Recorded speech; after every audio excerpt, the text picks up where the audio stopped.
Jóvenes, buenos días con todos, buenos días, buenos días.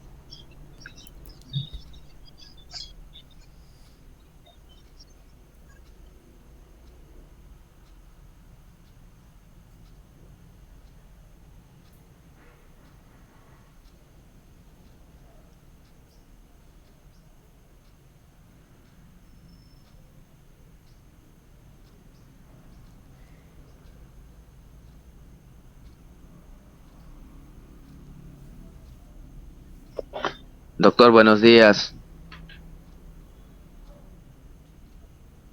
Días. Buenos días, jóvenes con todos, buenos días, buenos días. Doctor, buenos días, ¿qué tal? Les saludo Buenos con días, Graciela. Néstor. Mercedes.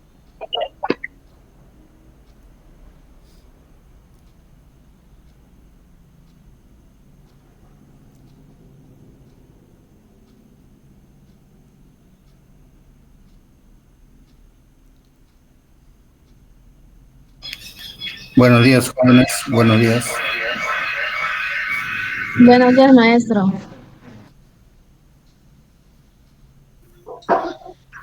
Buenos días con todos.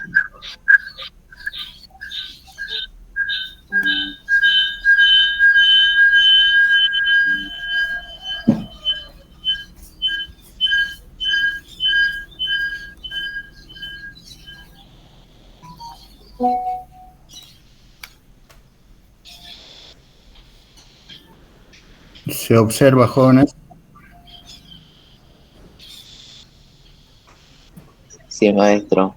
Sí, sí, Se ve, maestro. ¿no? Sí, maestro, sí. Ok.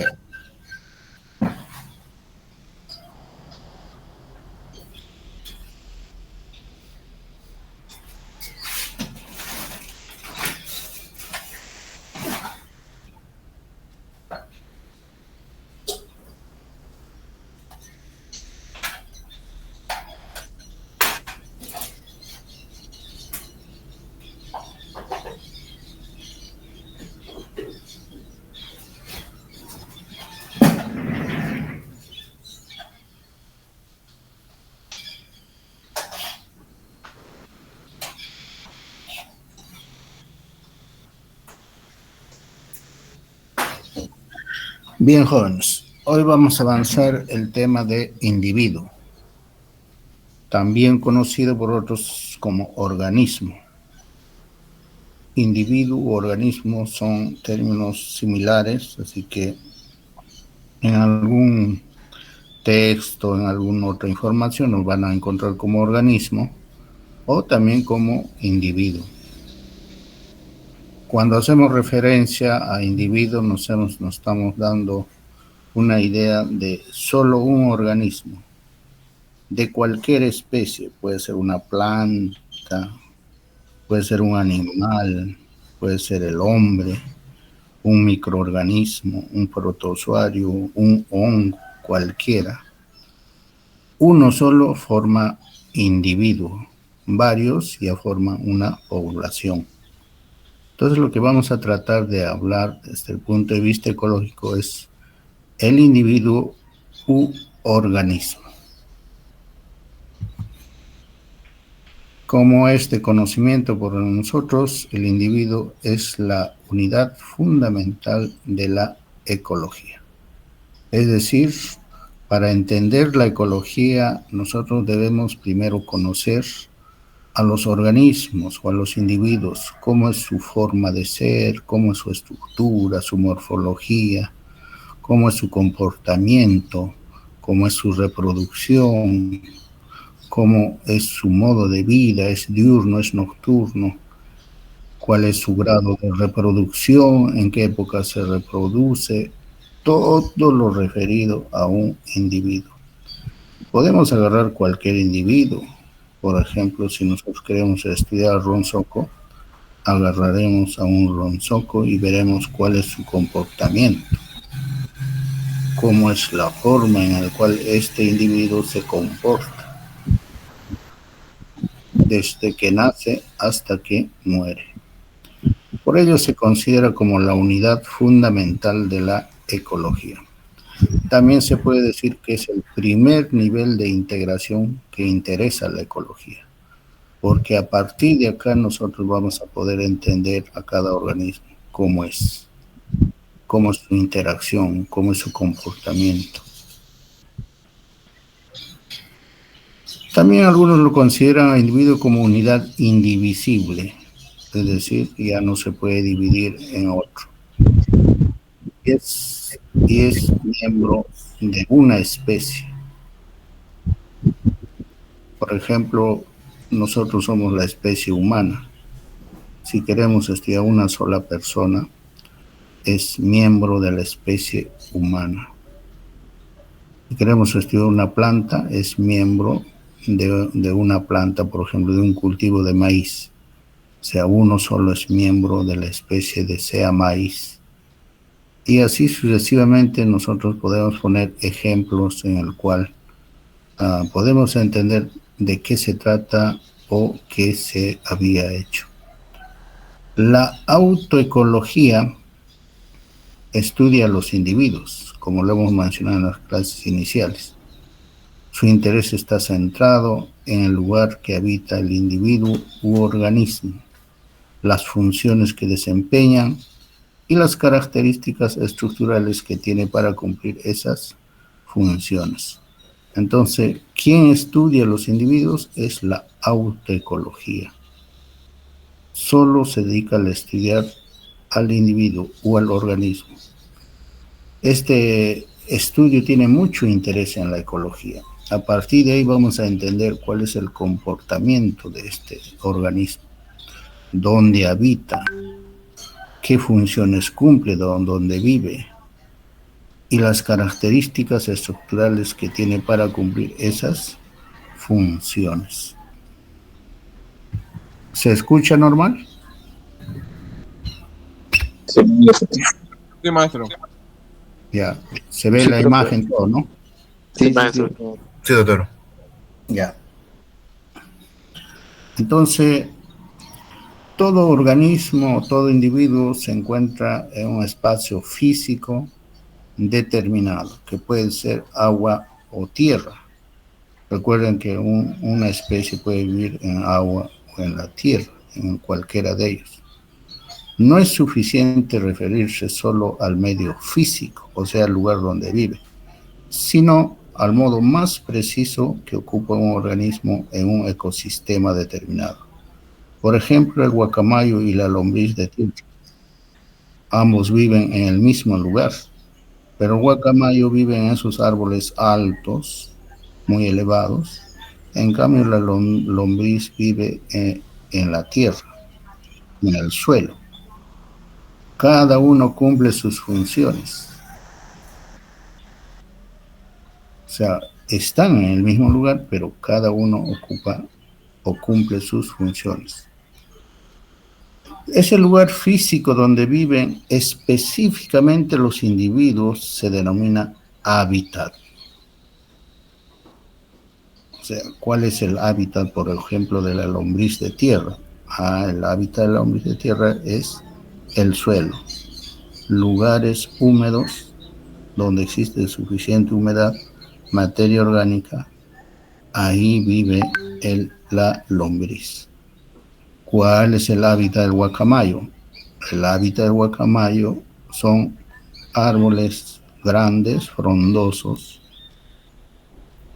donde normalmente viven en pareja. Entonces, esto tiene como característica los individuos.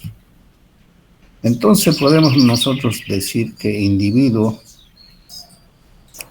el conjunto de individuos hace que sean únicos, es único en su especie. Si tratamos de Víctor Díaz, es único en su especie. Si tratamos del gallito de las rocas, es único en su especie. Todos los individuos son únicos en su especie. Los individuos se guían por sus costumbres, su cultura, sus variables, su forma de ser, su alimentación, etcétera, etcétera. Todas las especies o todo organismo tiene costumbres, tiene una forma de ser, tiene su forma de canto, de baile, de forma de comportamiento, etcétera. Los individuos forman en primera instancia, el conjunto de individuos forma población y estas poblaciones más tarde pueden formar comunidades. Por ello que es interesante mencionar también que el individuo no solamente forma población, sino también comunidades. Esto es muy interesante para nosotros porque la comunidad también es otra parte de la ecología que nos ayuda a entender mejor cómo es el comportamiento de las especies. El individuo busca la autorrealización. Todos ellos realizan o cumplen sus funciones de manera autónoma. Cada uno sabe en qué momento va a actuar y cómo va a ser su forma de ser. ¿Qué estructura va a adoptar frente al medio ambiente? ¿Qué estructura va a adoptar para que no pueda ser depredado? Etcétera, etcétera. O sea, ellos mismos van a crear su forma de vida, su forma de defensa, podríamos decir hasta su forma de alimentación. El individuo puede ser bueno o malo. Para nosotros existen individuos buenos, por ejemplo, las plantas medicinales.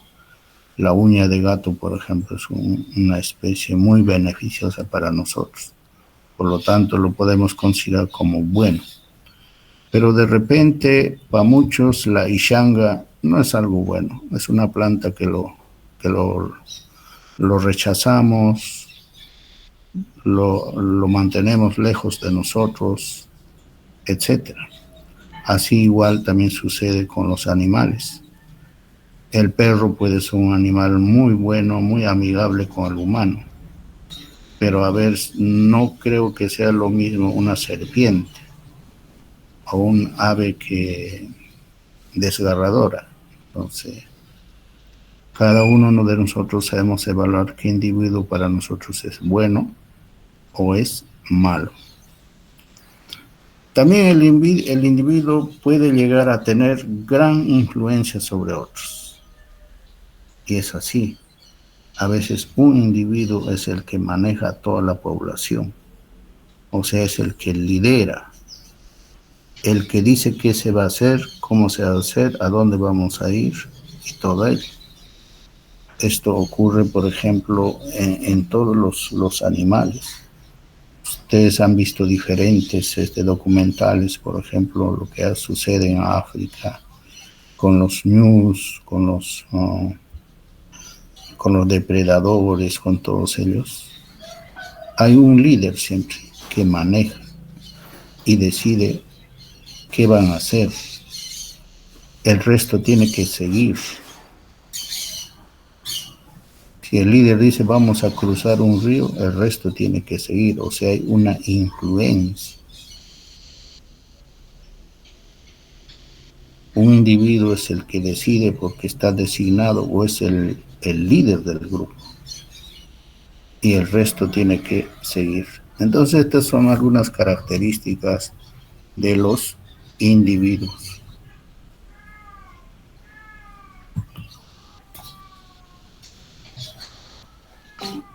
Tipos de organismos. Los organismos son de diferentes tipos. Ya les hemos dicho, pueden ser plantas, pueden ser animales, pueden ser hongos, pueden ser algas, protozoarios, pueden ser bacterias o procariotas. O sea, toda una infinidad de organismos o individuos. Todos los sistemas ecológicos dependen de la transformación de energía a función. Esta energía proviene de la luz solar. Es la energía más grande que se disipa, que va recorriendo otros lugares, porque sabemos que la energía no se crea ni se destruye, solo se transforma. Y eso es la energía solar, viene y esa energía solar se transforma en diferentes energías. Que todos los individuos, por supuesto, los organismos, la utilizamos, lo recibimos, lo transformamos, lo modificamos para todas las funciones que un organismo o individuo puede ejecutar.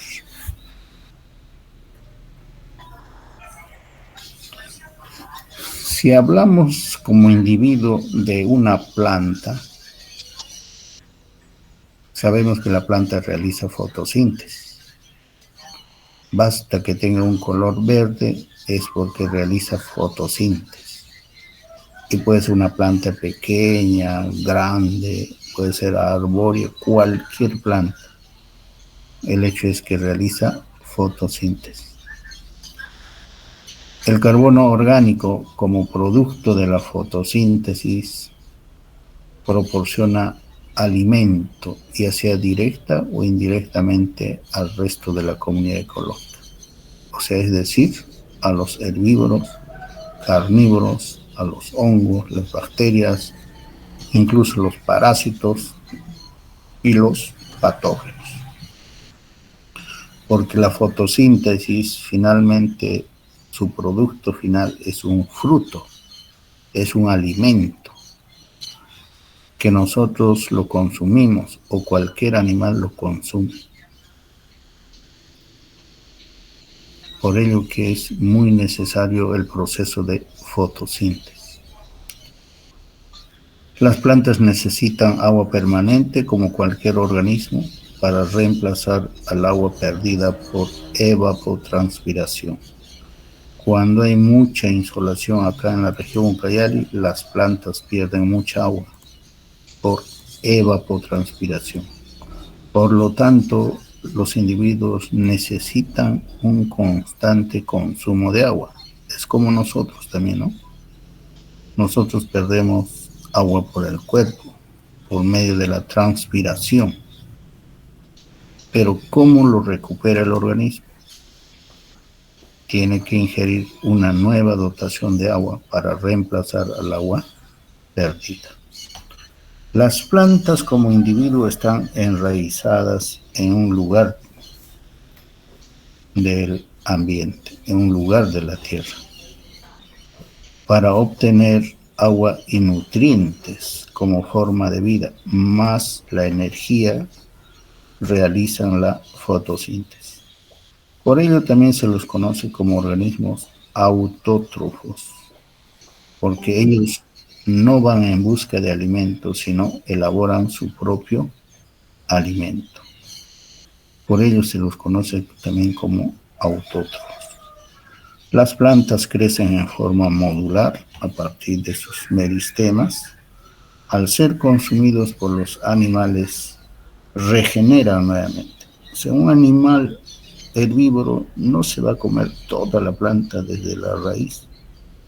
Se comerá pues una parte de la planta. Puede ser una hoja o hojas, flores, algunos tallos, etc. Pero no come un 100%. Lo que significa que las plantas nuevamente van a empezar a rebrotar, a desarrollar su tejido meristemático para posteriormente ser consumidos nuevamente. Esta es la particularidad de las plantas. Todas las plantas tienen algún organismo del cual se alimenta. Todas las plantas. No hay una planta que se pueda decir, no, a esta planta no le come nadie. Siempre hay. Alguien me dirá, pero profe, al cactus nadie lo come. Mentira, será pues acá de repente, pero si tú ves en África, los camellos se comen los cactus más espinosos. Y en acá algunos insectos también se comen cactus. Tienen enzimas que ayudan a destruir a esas espinas. Entonces, las plantas pueden crecer de forma modular, es decir, un conjunto de individuos, un grupo de individuos. Normalmente son agrupadas, muy excepcionalmente viven o son de forma aislada individualmente. Su reproducción puede ser sexual o asexual. Muchas plantas tienen reproducción sexual. Esto significa que van a producir semillas y de las semillas se siembra y van a nacer nuevamente otro otra planta. Pero cuando es una reproducción asexual, no necesita obtener semilla, sino utilizamos una parte de la planta. Por ejemplo, ustedes hayan visto que el camote o la yuca no se siembra por semillas, sino utilizando una parte de la planta, que en este caso es un tallo de aproximadamente 15 centímetros, la cual se incrusta en el suelo para que pueda crecer la yuca. O sea, eso sería una reproducción asexual, porque ahí pues no interviene el macho ni la hembra, solamente ahí está la parte femenina, en el cual pues va a permitir el desarrollo de una nueva generación, principalmente cuando se siembra sus tallos. Un individuo, un organismo de yuca puede dar de repente a unos 3, 4 plantas nuevas. Entonces eso es una reproducción asexual. Mientras los que tienen semilla son reproducción sexual.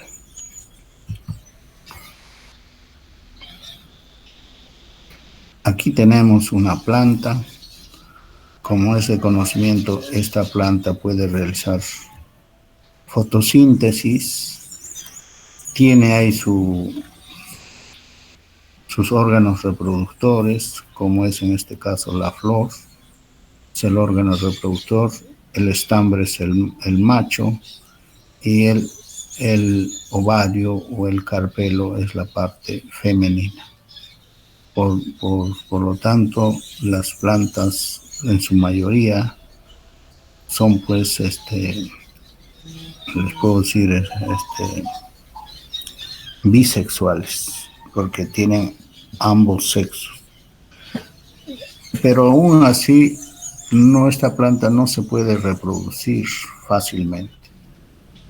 Por eso es muy bueno la intervención de las abejas, que vienen, se posan en las flores, tocan los estambres, sacan el polen, y entonces de esa manera lo está fertilizando a la planta. También podemos ver acá algunas yemas, hojas de la planta, que son justamente las hojas donde se realiza la fotosíntesis. Dentro de la hoja verde hay los cloroplastos, dentro del cloroplasto está la clorofila, y ahí todavía hay unos saquitos que realizan el proceso de fotosíntesis.